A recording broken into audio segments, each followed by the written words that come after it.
Mr. Speaker, after 8 years of this NDP-backed Liberal Prime Minister, the cost of homes and rent has doubled. Mr. Speaker, it's so bad in St. John's that one man ignored his bail hearing so that he could be sent to jail instead of spending a cold, wet, homeless winter on the streets. When petty criminals choose dilapidated jail cells like those at Her Majesty's Penitentiary over homelessness, it's clear that this Prime Minister is just not worth the cost. So will the Prime Minister commit to ending the homeless crisis, or does he take pleasure in seeing people choose jail over homelessness? The Honourable Minister of Housing.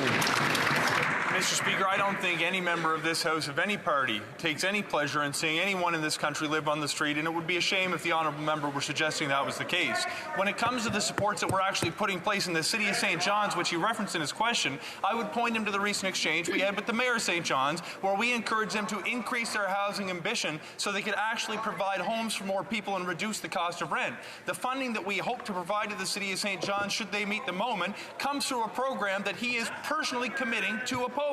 The Conservatives believe the solution to the housing crisis is to spend less money on housing, and I fundamentally disagree.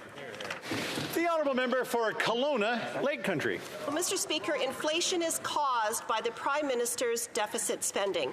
The Bank of Montreal's chief economist explained that inflation is the new villain, fueling the fires of Canada's housing hell. Rents have skyrocketed 8.2% year over year, the fastest pace since 1983.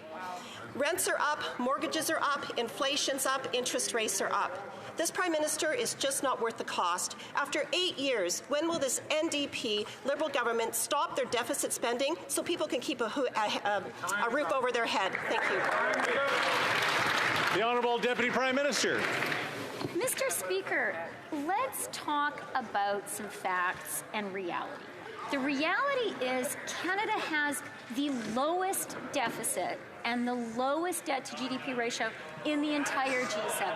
The reality is that when you listen to the objective economists whose job is to judge our fiscal position, the ratings agencies, we have a AAA rating.